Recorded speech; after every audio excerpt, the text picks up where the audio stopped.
Live from our 7 Tasmania studios, your nightly news with Kim Miller begins now. Good evening, everyone. The Premier has defended the Macquarie Point Stadium in a tense day of budget estimates, claiming he can't remember any project being scrutinised as much. It comes after a dramatic last week in Parliament, where the government briefly lost control of the House over the deal.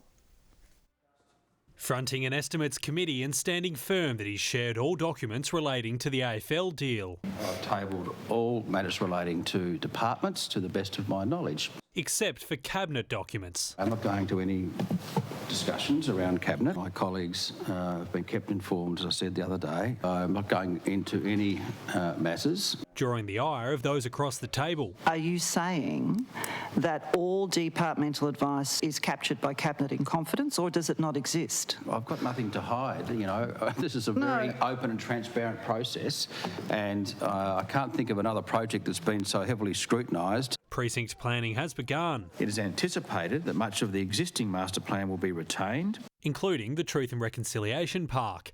The project of state significance pathway will be amended later this month, giving Parliament a final vote on the stadium. $80 million is budgeted for the LGH redevelopment, but it's unclear if the federal government's been approached to chip in. Premier, is this project, the redevelopment of the Launceston General Hospital, a priority project for you? Because it sounds to me like it's not. Well, it is a priority project.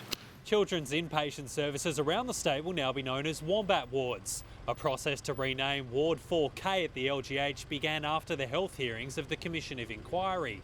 And now all paediatric wards will carry that name. Since the beginning of the Commission of Inquiry, 43 state servants have been stood down amid allegations of child sexual abuse. 4 breaches determined and 12 people cleared. The Greens leader demanding change. It's a culture of cover-up. I'm confident, but also it has to. Ministers will front committees all week. Stadium scrutiny and energy policy probes are of key interest. Josh Duggan, 7 Tasmania News. The Premier has claimed there's no conflict of interest in a $1.2 million grant awarded to the family of a Liberal Party staffer. The New Norfolk distillery is run by Tarrant Dirksen, whose brother Justin works for Guy Barnett and was a Liberal candidate in the 2021 state election. So how was this conflict managed? Well, there's no conflict. Really? He's an advisor to the minister whose department gave the money. A worthy project, has community support. He also couldn't name any competitive process through which the funds were awarded. The distillery is yet to receive the funds. And it was revealed Advanced Manufacturing Minister Madeleine Ogilvie spent $14,000 of public funds on international flights for an Indonesian trade mission late last year. Shadow Treasurer Shane Broad wants an explanation. The Premier says the cost was due to the Minister joining the trip late, denying she flew first class. Around 40 Launceston General Hospital staff with contracts ending in less than 2 weeks have been given a reprieve. The Department of Health will retain them while it reviews how many positions can be maintained. Unions had raised concerns about the future of the ward clerks, hospital aides and environment services officers originally employed to help fight COVID.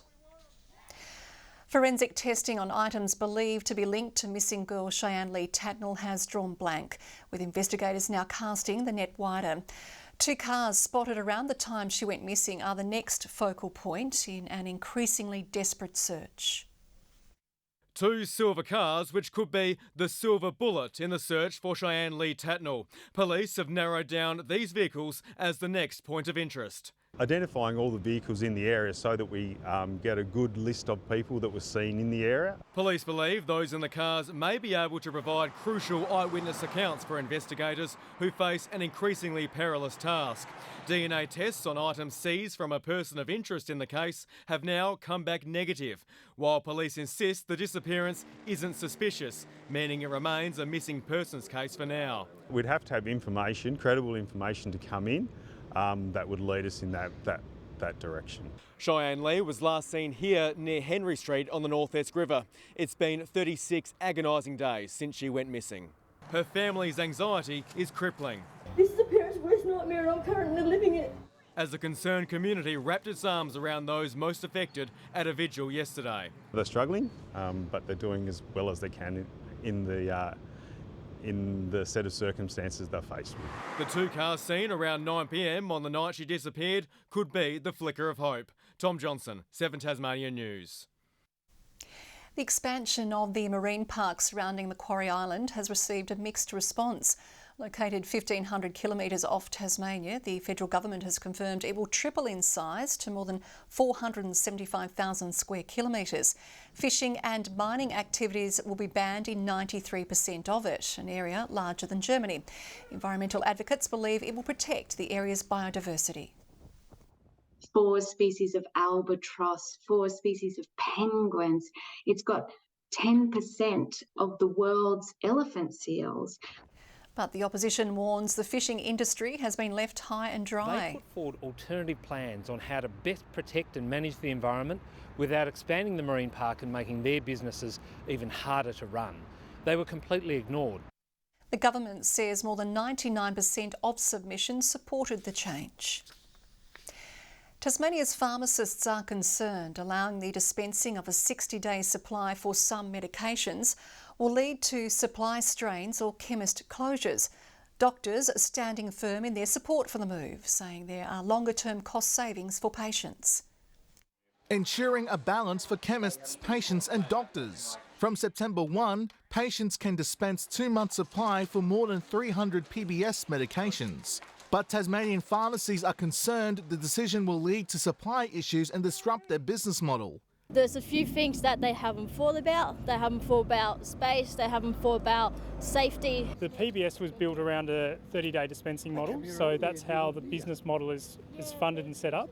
The state's Liberal senators talking to local chemists worried it could lead to closures. The business model has been built around their current agreement, and therefore this change will actually impact many detrimentally, in some cases to the point where they will not exist. Doctors are the biggest proponents, saying the changes will encourage more people to get their scripts filled. We know that about 1 in 5 patients currently really struggle to refill their medications each month, so anything to decrease the cost of the medication is going to make them take the medication more often. The federal government forecasting $180 a year in savings for patients. The doctor's peak body saying supply and funding concerns already taken into consideration. It's not going to occur all at once, so it'll be, say, about 100 of them will become eligible for 60-day prescribing from September. The changes will be fully implemented by September 2024. Mark Zita, 7 Tasmanian News.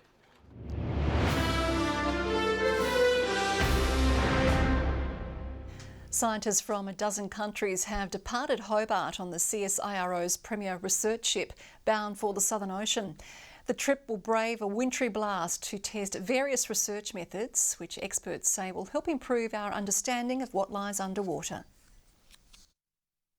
Sailing into a new scientific era. 7 years after being first proposed, the CSIRO's investigative vessel left Hobart this morning on a journey delving into the secrets of the sea. The trip a welcome one after the COVID pandemic left them on shore. COVID did put a big damper on our international effort, so it's enormously exciting for us to be back with our international colleagues. More than 20 scientists from 12 countries will spend 14 days in the Southern Ocean off Tasmania.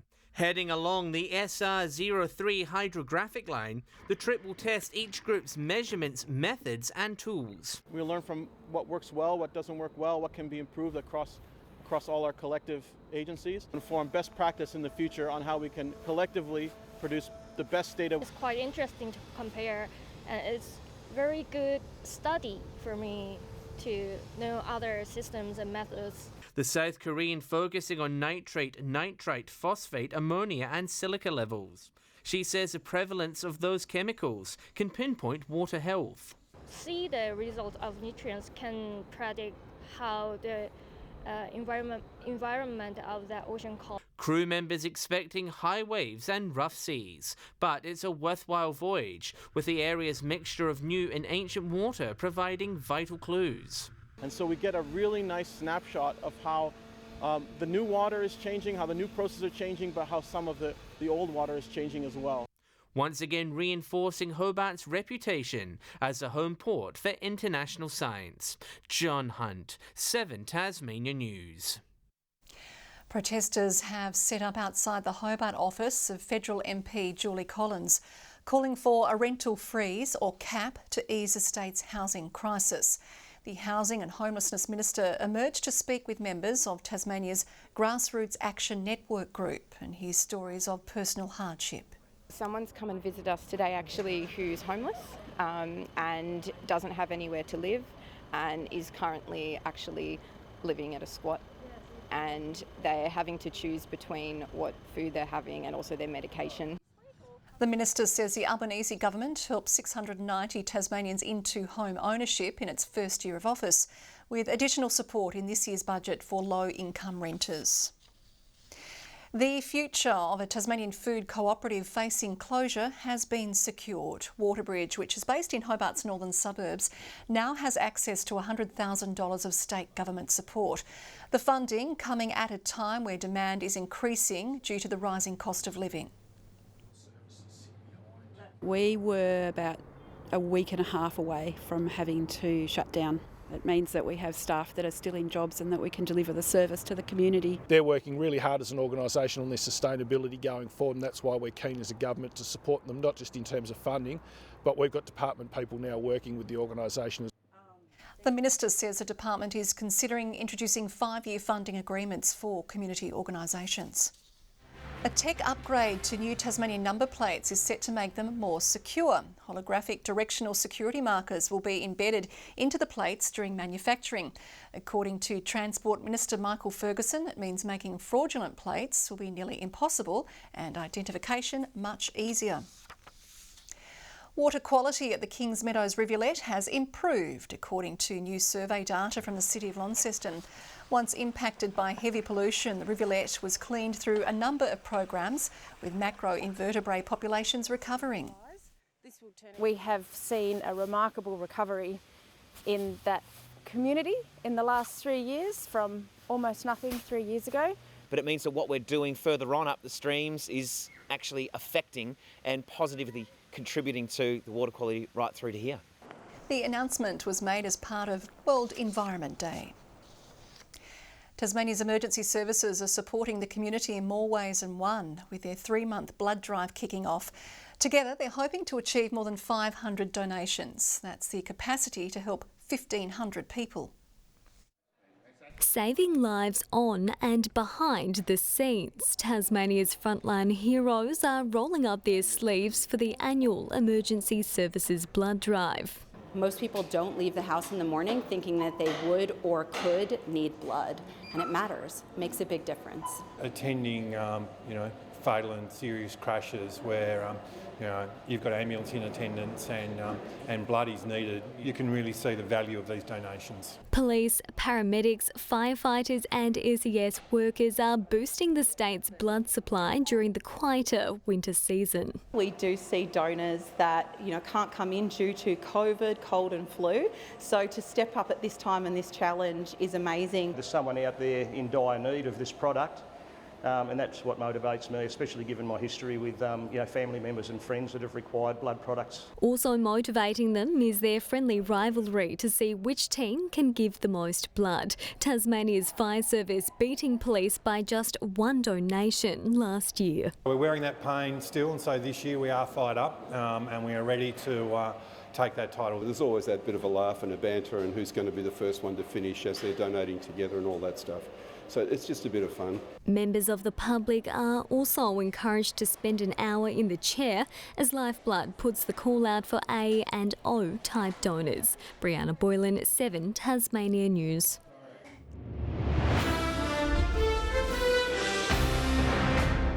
Taking a look at the Cripps TSL Player of the Year votes now after round 9. And Sam Siggins cashes in after Lauderdale's 26-point turnaround to beat North Hobart.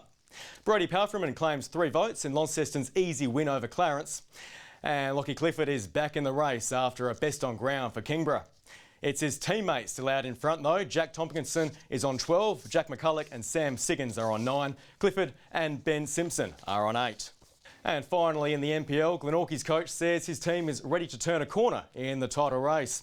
A last-minute goal gave the second-place Knights a vital win over Launceston City to stay within striking distance of ladder leader Devonport. The coach praising his team's fighting spirit, saying injuries and player movement left them with just 14 fit players to choose from at one stage. We've been vulnerable and we've still got it done. And we've improved, and I think we look stronger, and so we're giving ourselves a chance, and that's all you can do. Glenorchy has this week off due to the statewide cup finals. Good evening. Devonport and Burnie both 14 today, 13 in Launceston. Much cooler in the south with Hobart reaching 10. Lyowini shivered through an overnight top of just -5 degrees. The state's top was recorded on the islands, both 16. 15 for Smithton and Friendly Beaches, St Helens 14, Lowhead, Maria Island and Strawn 13, Grove 11. A chilly 6 for Lyowini and 4 for Bushy Park. The satellite shows high cloud extending over the majority of the state with some low cloud about the north. There's a low to high level cloud band extending over the southwest of WA with embedded thunderstorms. Mid to high level cloud is seen over central parts of New South Wales and Victoria. Otherwise, the country is mostly cloud free. Tomorrow shows a high southeasterly approaching Tasmania with an associated ridge extending across the east coast of the mainland, with a cold front approaching South Australia with a trough moving over WA. Coastal waters expecting northeasterly 10 to 20 knots, reaching 20 to 30 knots about the northwest, southeast and east of Flinders Island, with swells 2 metres in the west and south, 1 metre in the east and ½ metre in the north. Now, there has been a strong wind warning for waters between Stanley and Low Rocky Point. Tomorrow, Hobart, partly cloudy and 17, Adventure Bay, partly cloudy 16, Tarraleah a shower or 2 and 13 degrees. To the north, Launceston a possible shower 17, Devonport showers 16, cloudy in Bridport, 17's the top there. Burnie showers 15, possible showers for Strawn 17, Marrawar also 17. St Helens a shower or 2, 17, cloudy in Swansea 18, cloudy also for Whitemark and 17 degrees. Wednesday, showers about the northwest. Thursday, easing into rain and showers west in the evening. And Friday, showers most likely and snow down to 900 metres in the south. Taking a look across the country tomorrow, Perth showers and 15, also 15 for Canberra, partly cloudy in Sydney and in Melbourne. And currently, Hobart mostly cloudy 9 degrees, Launceston mostly cloudy also 9, Devonport cloudy also and 12 degrees. That's Monday's weather all wrapped up. Kim. Thank you very much, Claire. We'll see you again tomorrow. That is all we have time for this evening. We'll have updates throughout the night. Thanks for joining us tonight. Good night.